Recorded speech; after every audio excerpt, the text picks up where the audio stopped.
रात्रि क्लास चल रहा था 21/11/1968 तीसरे पेज के एकदम अध्याय में बात चल रही थी। बेहद की बच्चा बुद्धि की, बच्चों की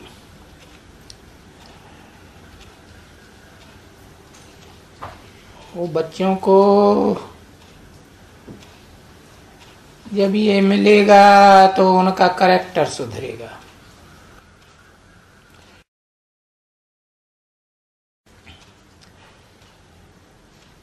तो शिव बाबा की याद में रहते रहते हो सकता है वो छोटे बच्चे बेसिक नॉलेज वाले भी यहाँ आते हैं, बहुत अच्छे रहते हैं और फिर बड़ी सर्विस करते हैं।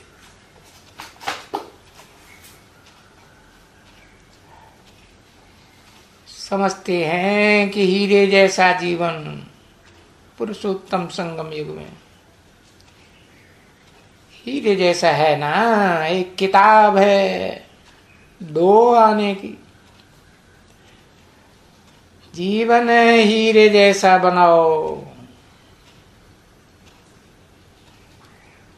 2 आने में 3 आने में जीवन हीरे जैसा बनाओ।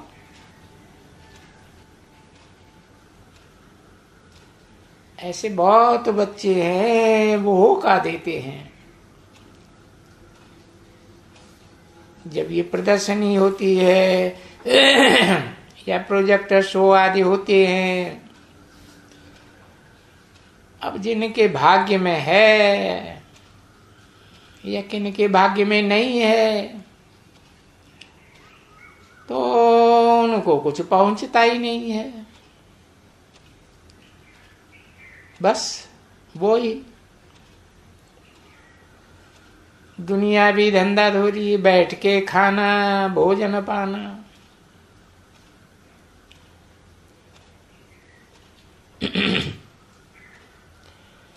जब भक्ति मार्ग होता है ना तभी बताया बच्चे श्री कृष्ण को याद करके तुम खाते रहो।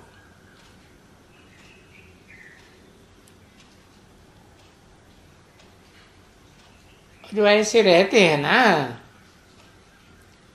कृष्ण को बहुत याद करते हैं और बहुत प्रेम से याद करते हैं। उसको ही फिर कहा जाता है नवदा भक्ति, अटल भक्ति। और उस भक्ति की भी शूटिंग यहाँ संगम युग में वो करते हैं। तो भक्ति मार्ग में अटल याद कृष्ण की और यहाँ शूटिंग पीरियड में अटल याद ब्रह्मा की। आत्मा तो एक ही है ना। तो दोनों को भक्ति ही कहेंगे, भक्ति ही ठहरी।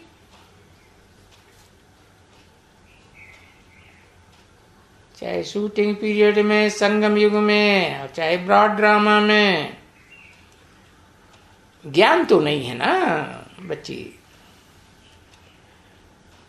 अरे ज्ञान से तो इनहेरिटेंस मिलता है, वर्षा मिलता है ना, पढ़ाई है, सदगति होती है।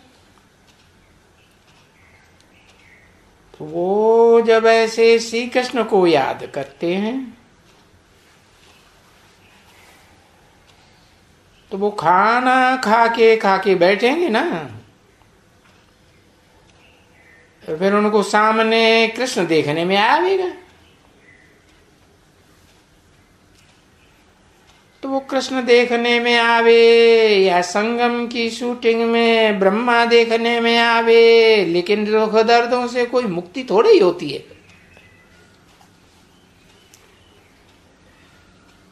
उनसे मुक्ति होती है, किन से?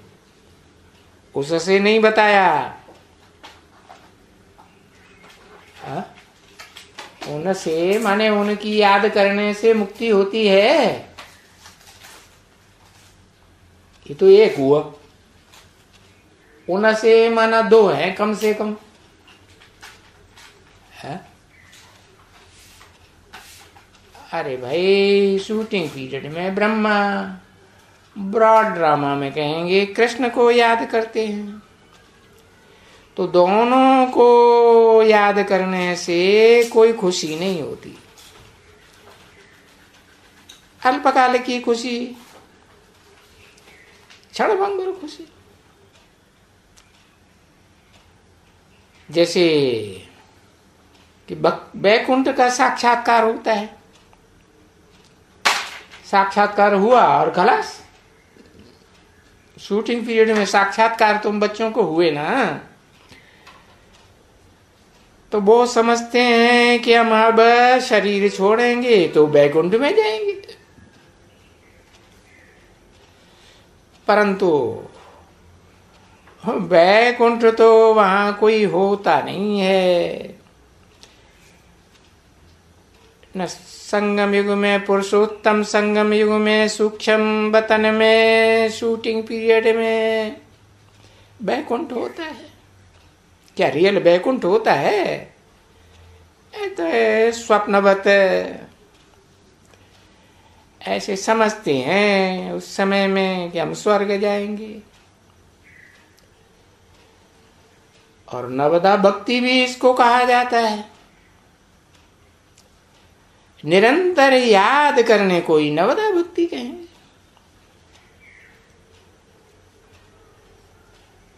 अब यहाँ ज्ञान मार्ग में तो ये है निरंतर याद करने का फिर ज्ञान। पूरी पहचान होती है तो फिर सहज याद हो जाती है और फिर निरंतर हो जाती है।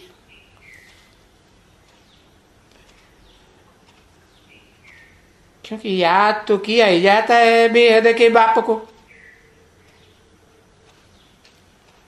और जानते हैं कि बेहद के बाप दो हैं, एक पतित एक पावन।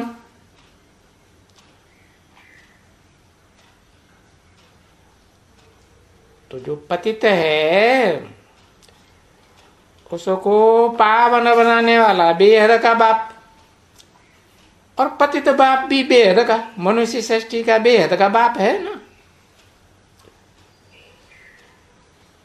तो जो पतित और पावन दोनों की जो प्रवृत्ति वाली याद होती है ना, तो भक्ति मार्ग में तो उनमें कोई भी पतित पावन नहीं है।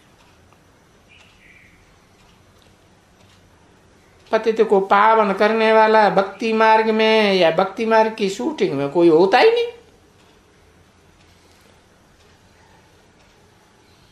अरे न ब्रह्मा होता है, न विष्णु होता है, न शंकर होता है, न ये न वो, न कोई भी नहीं। क्योंकि अभी बेहद के बाप ने समझाया है कि इनहेरिटेंस कहो, वर्षा कहो, मुक्ति जीवन मुक्ति का वर्षा, सुख शांति का वर्षा वो मिलता ही है क्रिएटर से। जहां सुख भी हो और शांति भी हो। क्या क्रिएट करता है? सुख शांति की दुनिया, स्वर्ग क्रिएट करता है। तो फिर कहते हैं क्रिएटर होते ही हैं दो,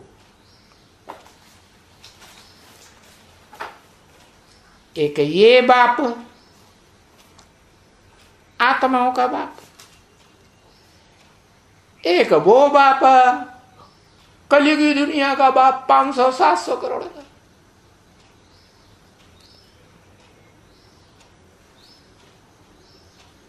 बच्चे बनते हो बाप के,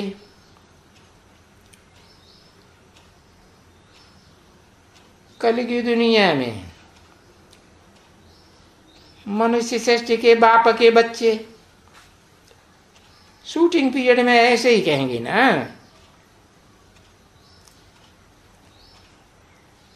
अब पारलौकिक बाप और अलौकिक बाबा कहेंगे शिव बाबा।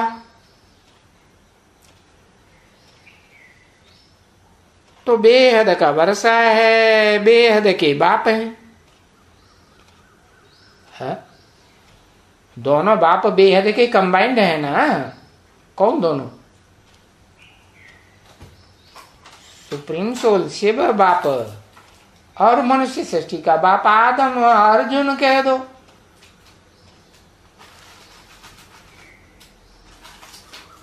तो भक्ति मार्ग में होता है हद का वर्षा, हद के बाप से। अब वो चाहे जन्म जन्मांतर के बाप हों और चाहे वो धर्म पिताएं हों, ढेर के ढेर फॉलोअर्स के बाप,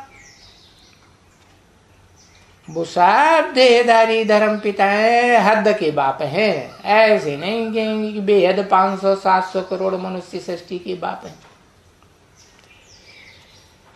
तो हद के बापों से हद का वर्षा मिलता है अल्पकाल का। और तीसरे का फिर है हद का और बेहद का। तो दूसरा कोई होता ही नहीं है।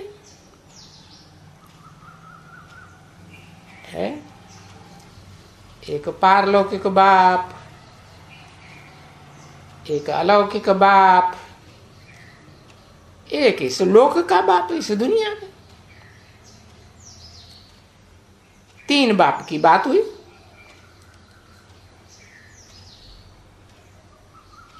अब कहेंगे कि ये है थ्रू।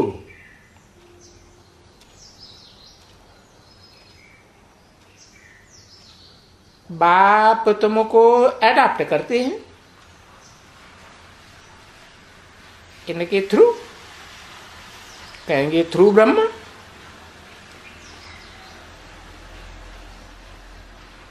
और दुनिया में भी तो एडाप्शन होता है। तो बाप माँ की गोद में देता है ना बच्चे को। तो इसमें मुझना नहीं होता है कुछ भी।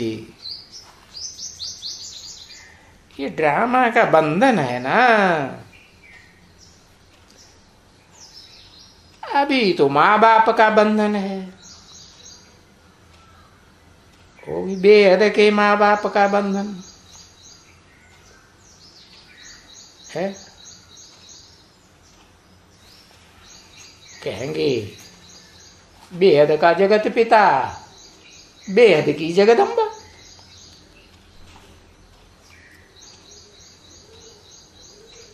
तो वो बच्चे जो हैं, जो माँ बाप के बंधन में हैं, वो कॉलेज या स्कूल छोड़ नहीं सकते।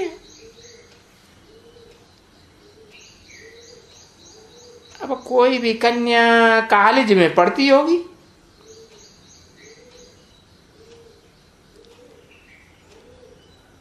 तो माइट छोड़ने छुड़ाने का नहीं देंगे।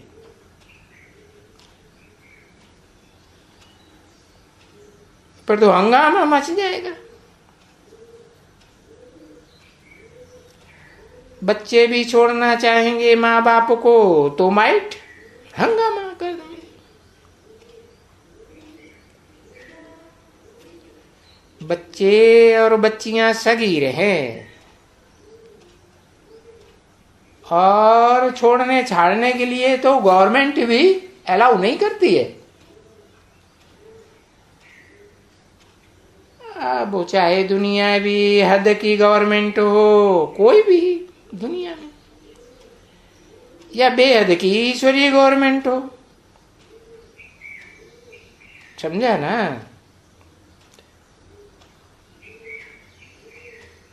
बेहद का बाप भी बच्चों को अडॉप्ट करते हैं, तो क्या छोड़ देते हैं? छोड़ते हैं कि बच्चे अपने आप ही भाग जाते हैं। समझा। बाकी ये है कि गवर्नमेंट कोई इंटरफियर नहीं कर सकती है इस नॉलेज में।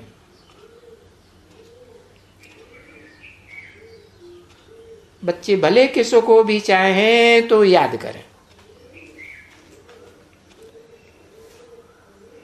उसमें कोई गवर्नमेंट की कोई बात नहीं है, सब स्वतंत्र हैं।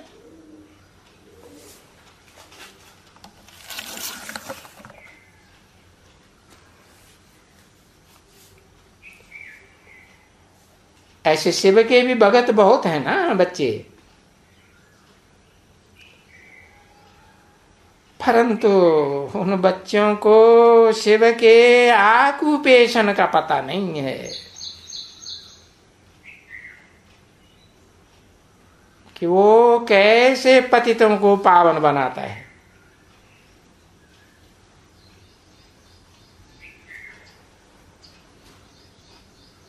इस पतित दुनिया में कैसे पतित बने देवात्माएं, वो सोचना चाहिए ना। भांति भांति के देहधारी धर्म पिताएं आए, उनकी दैहिक संग की रंग में आने से पतित बने, और अनेकों की बेविचारी आदमी, अनेकों का संग बेविचारी संग।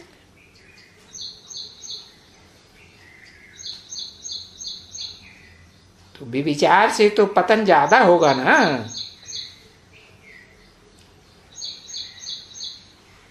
तो वो तो बाबा है, किसी को कहा ही जाता है साकार निराकार का मेल। साकार आदम और निराकार शिव, उनकी आत्मा बिंदु का ही नाम शिव है, उनको शरीर है ही नहीं। और आदम को तो शरीर भी है तो आत्मा भी है, तो साकारी ही कहेंगे ना आदम को। तो उन दोनों बेहद के बाप से वर्षा मिलते हैं, दोनों का कॉम्बिनेशन होता है।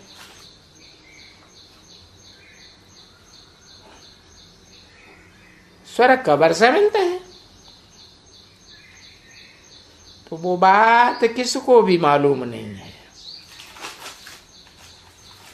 और वो अभी मालूम पड़ता है। भक्ति मार्ग में तो किसी को मालूम ही नहीं पड़ता, अभी मालूम पड़ता है जबकि तुमको सच्चा सच्चा वर्षा मिलता है। सच्चा सच्चा वर्षा है ही जीवन में सदा काल की सुख शांति। और वो बेहद का बाप ही आकर के कहते हैं कि मुझे याद करो।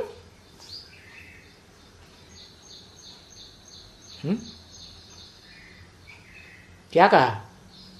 मुझे याद करो, माने एक को याद करो या हमको याद करो, ये बोला। एक को याद करो, बिंदी को। हाँ, माने वो बिंदी ही एक व्यक्तित्व में आती है ना, तो एक ही हुआ ना कि दो व्यक्तित्व हुए। हाँ, एक ही कहेगा, बिंदी कैसे कहेगी? शिव बिंदी का नाम है तो वो कहेगी कैसे बिना शरीर धारण किए? तो शरीरधारी आत्मा और वो बिंदु रूप आत्मा दोनों मिलकर के समान हो जाते हैं। शिव बाप तो कहते हैं ना कि मैं आता हूं तो तुम बच्चों को नंबर बार आप समान निराकारी निर्विकारी निरहंकारी बनाता हूं।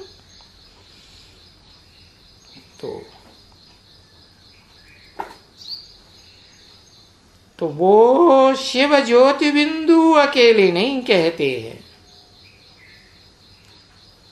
शरीर बिगर ये शिव कुछ भी कह नहीं सकते।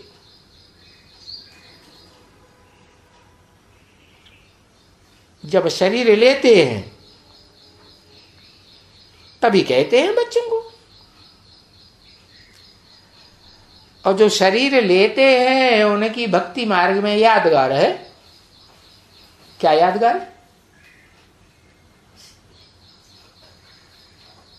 है? उनका कुछ नाम है? जो शरीर लेते हैं उनकी यादगार है। एक अक्षर लिखो, रुद्र। हरे चतुरानन पंचानन,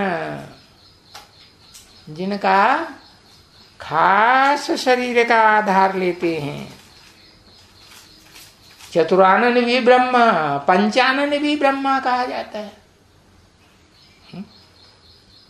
अरे सृष्टि रचने के लिए चाहे भक्ति मार्ग हो, चाहे ज्ञान मार्ग हो, ब्रह्मा कहो या माँ कहो, बाप माँ का आधार लेते हैं ना। तो जब शरीर लेते हैं तभी कहते हैं बच्चों को। जब कि समय आता है तुम्हारा बाप से वर्षा पाने का, और बाप को प्यार से, बहुत प्यार से याद करना होता है। जितना जास्ती प्यार से याद करते हैं उतना वर्षा भी मिलता है। तो ये बाप को प्यार करना होता है। ऐसे प्यार करने में कभी भी चूक न जाए। बाबा आपके सिवाय कोई भी याद ना आए। और बाप भी कहते हैं माम एकम याद करो। एक शिव बाबा, दूसरा न कोई। तो वो कोई भी दूसरा याद ना आवे। एक को याद करने का पुरुषार्थ करना होता है ना बच्चे।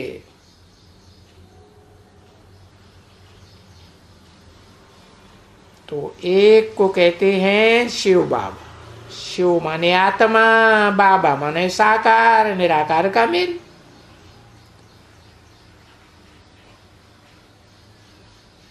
नहीं तो शिव तो सिर्फ आत्माओं का बाप है ना। शिव ज्योति बिंदु को जिसे भक्ति मार्ग में बोलते रहते हैं शिव शिव शिव शिव शिव, जानते तो है नहीं।